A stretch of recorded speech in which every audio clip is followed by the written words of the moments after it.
प्यारे बच्चों, आप सभी का स्वागत है हमारे चैनल ऑनलाइन स्टडी सीरीज में। बच्चों, आज हम पढ़ेंगे हिंदी के 5 महत्वपूर्ण गद्यांश जो कि हर साल बोर्ड परीक्षा में पूछे जाते हैं।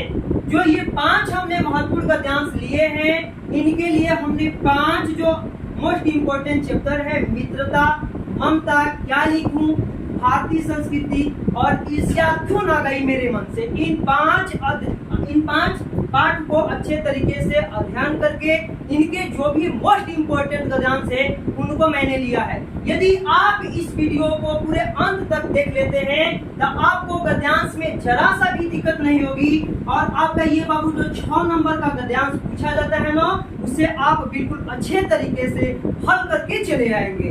तो चलिए एक एक गद्यांश को अच्छे तरीके से पढ़ेंगे और समझेंगे, साथ ही ये भी सीखेंगे कि गद्यांश को अपने शब्दों में, ठीक है, वहाँ रटारटन नहीं होता है, अपने शब्दों में कैसे व्याख्या करें, कैसे उसका अनुवाद करके लिख करके चले आए। ठीक है, तो चलिए हम एक एक गद्यांश को अच्छे तरीके से पढ़ेंगे। ठीक है, चलिए हमारा पहला गद्यांश क्या है इसको देखिए। पहला गद्यांश है मेरे बाबू कि कुसंग का ज्वार सबसे भयानक होता है।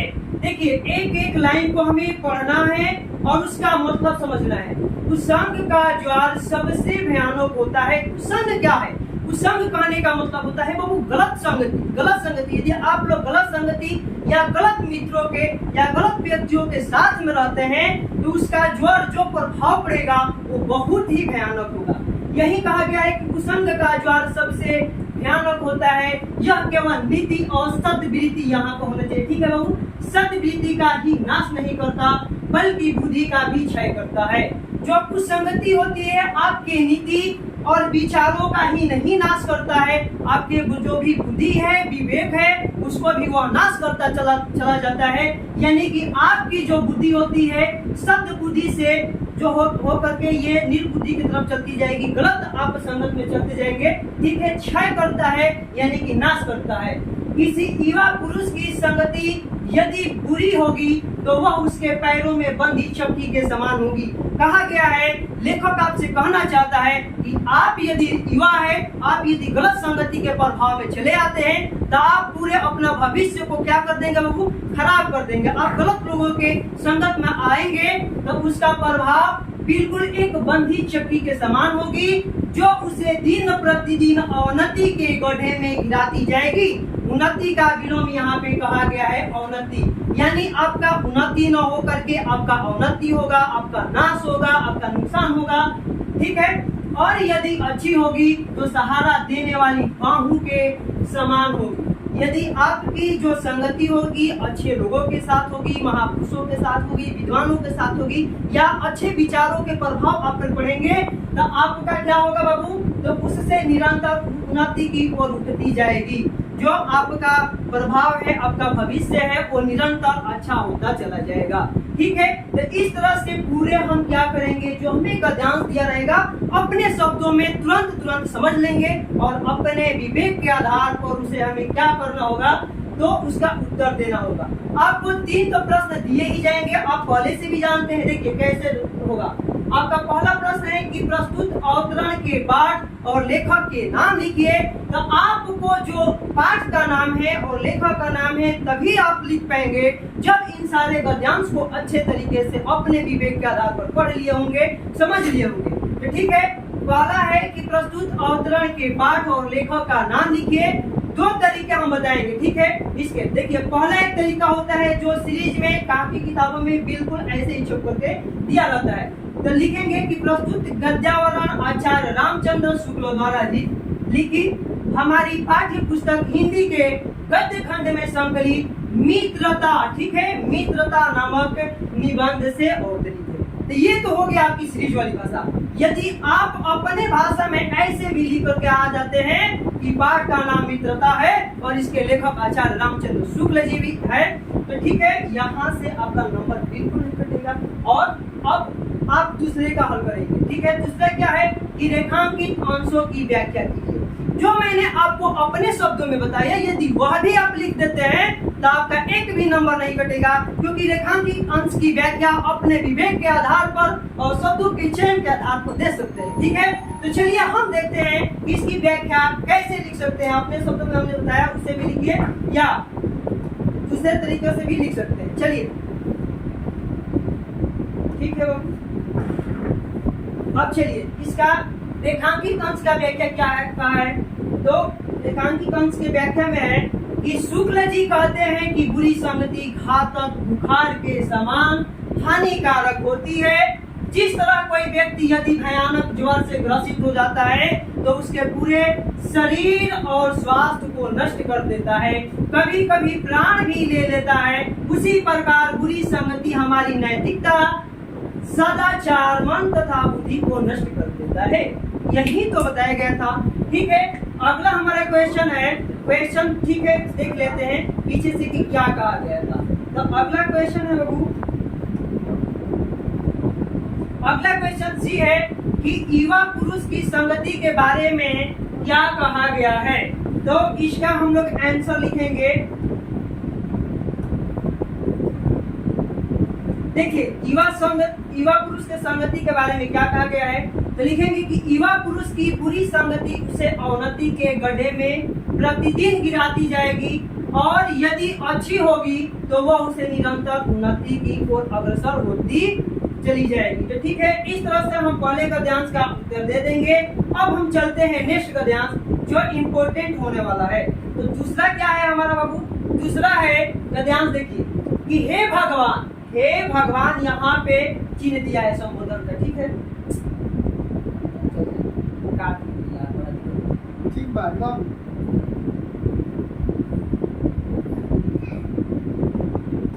दूसरा दिया है हे भगवान। तो चलिए बाबू दूसरा गद्यांश क्या दिया है कि हे भगवान तब के लिए, विपद के लिए इतना आयोजन। ठीक है, यहाँ समझिए क्या कहा गया है, हे भगवान, यानी कि कोई भगवान से कह रहा है कि तब के लिए, तब यानी किसी निश्चित समय के लिए कहा जा रहा है और वह समय कैसा, विपद के लिए।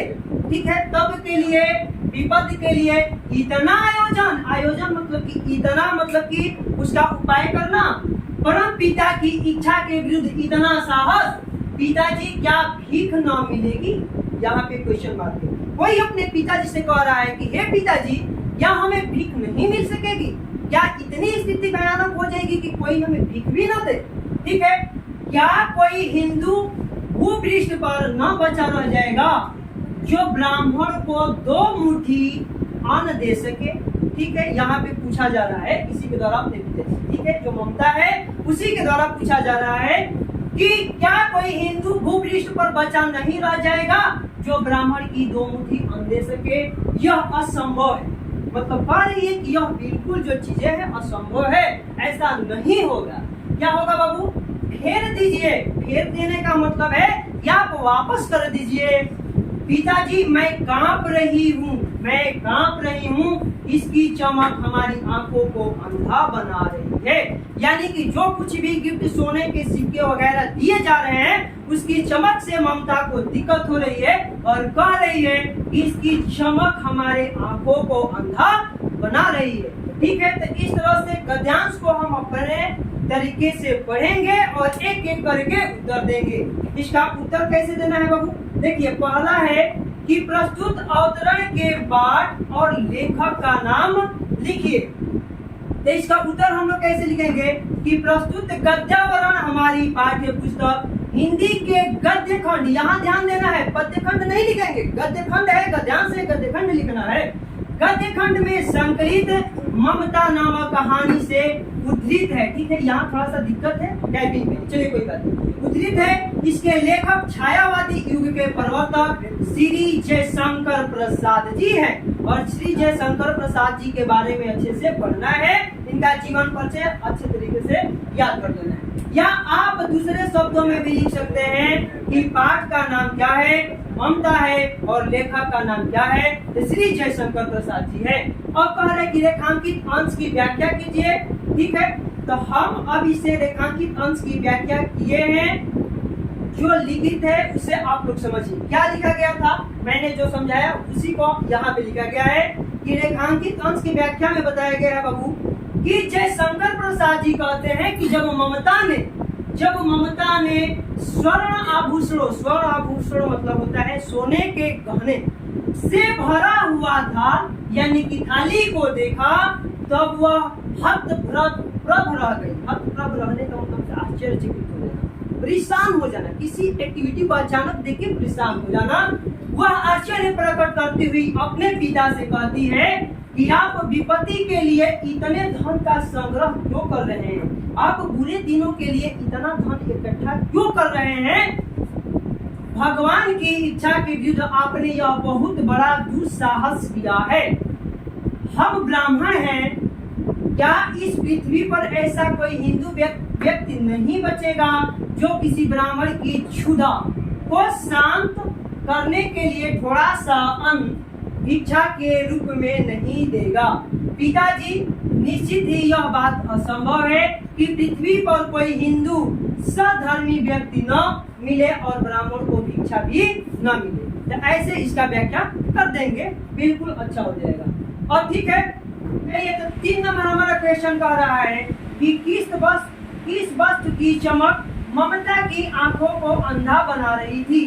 तो इसका हमें उत्तर कैसे देना है? ठीक है, देखिए उत्तर में हम क्या लिखेंगे बाबू कि थाल में रखे हुए स्वर्ण है, यहाँ पे ध्यान दे देना है। ठीक है, स्वर्ण सिक्कों की चमक जो ममता के पिता ने शेरशाह से घूस, यहाँ इसका अर्थ हो जाएगा घूस, लिखा भी गया है, घूस के रूप में स्वीकार किए थे, ममता की आंखों को अंधा बना रही थी। आशा यह है कि विधर्मियों से उत्सव के रूप में आए स्वर्ण से उत्पन्न संभावित भय के कारण उसकी आंखों के आगे अंधेरा छा गया था। तो इस तरह से एक एक करके तीनों का हम लोग आंसर दे देंगे और चलेंगे हम लोग के अगले गद्यांश के तरफ। ठीक है बाबू, तो हमारा अगला गद्यांश क्या है?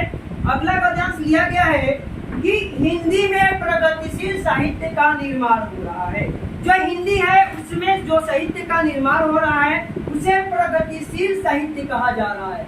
ठीक है, उसके निर्माता यह समझ रहे हैं कि उसके साहित्य में भविष्य का गौरव निहित है यानी कि गुणगान निहित है।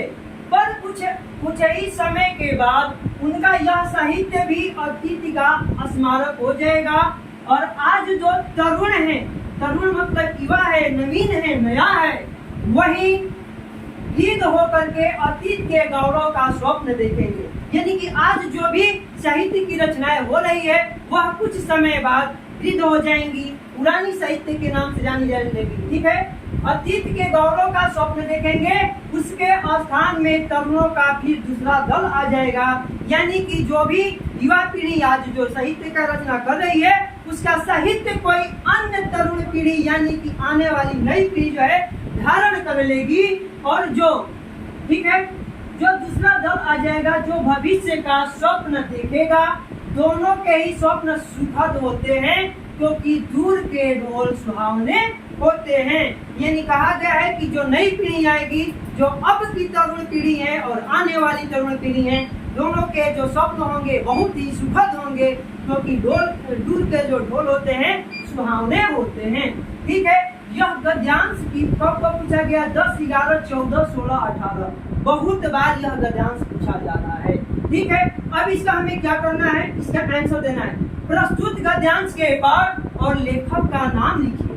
यह किस पाठ से लिया गया है और इसके लेखक कौन है? तो लिखेंगे कि प्रस्तुत गद्यांश हमारी पाठ्य पुस्तक हिंदी के गद्य खंड में संकलित श्री पद्मलाल पूनालाल बख्शी द्वारा लिखित क्या लिखे ये पाठ का नाम है।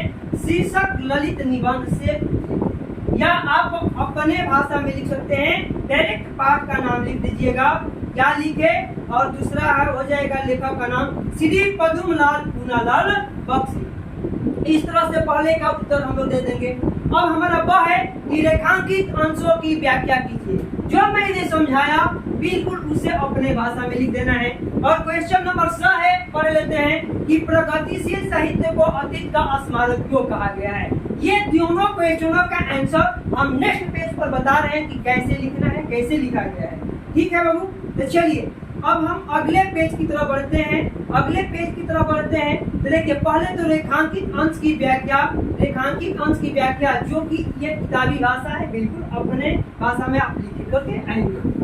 विद्वान लेखक श्री बख्शी जी साहित्य सुधार की प्रक्रिया पर प्रकाश डालते हुए कहते हैं कि युवा साहित्यकार वर्तमान में भूत और भविष्य, यहाँ ध्यान देना है, भूत यानी बीता हुआ, भविष्य जो आने वाला है, का समन्वय करते हुए यह सोचकर प्रगतिवादी साहित्य की रचना कर रहे हैं, क्योंकि उनके साहित्य में भविष्य के गौरव का वर्णन किया गया है।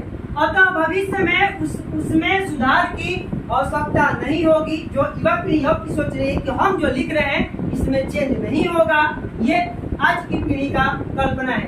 किंतु कुछ समय पश्चात ही उनके सोच की यह भव्य इमारत धराशायी हो जाएगी, यानी कि गिर जाएगी, और आज के ये युवा लेखक भी एक दिन वृद्ध होकर के अतीत यानी कि बीते हुए समय का गुणगान करने लगेंगे। तो ठीक है, अब तीसरा क्या है? तीसरे का आंसर लिख देना है कि प्रगतिशील साहित्य को अतीत का स्मारक इसलिए कहा गया है कि जो आज रचनाएं हो रही है वो कुछ समय बाद बीत जाएगी, और जो आज है कल अतीत हो जाएगा। तो इस तरह से यही इसी बात को लिखा गया। ठीक है, चलिए अब हम अपने नेक्स्ट गद्यांश की तरफ बढ़ते हैं, जो कि मोस्ट इम्पोर्टेंट सारे के सारे गद्यांश है। ठीक है, तो चलिए अगला हमारा क्या है? यह केवल एक काव्य की भावना नहीं है, यानी कि केवल लिखित वस्तु ही नहीं है, केवल काव्य ही नहीं है। क्या कहा गया है? यह केवल काव्य की भावना नहीं है, बल्कि एक ऐतिहासिक सत्य है। ऐतिहासिक सत्य मतलब कि इतिहास की एक सत्य है जो हजारों वर्षों से अलग अलग अस्तित्व रखते हुए अनेक जल प्रपातों और प्रवाहों का संगम स्थल बन करके एक प्रकांड और प्रगाढ़ समुद्र के रूप में भारत में व्याप्त है। यह कहाँ की बात कही जा रही है? तो इस गद्यांश को पढ़ने से लग रहा है यही गद्यांश जो है भारतीय संस्कृति का है। और भारतीय संस्कृति की जब बात कही जा रही है तो यहाँ पे अनेक धर्मों, जातियों, ठीक है, और अलग अलग स्थानों, बोलियों, भाषाओं की बात कही जा रही है, जिसकी संज्ञा किससे की जा रही है? अथाह समुद्र के रूप में कही जा रही है। ठीक है, आगे कहा गया है जिसे भारतीय संस्कृति का नाम दे सकते हैं।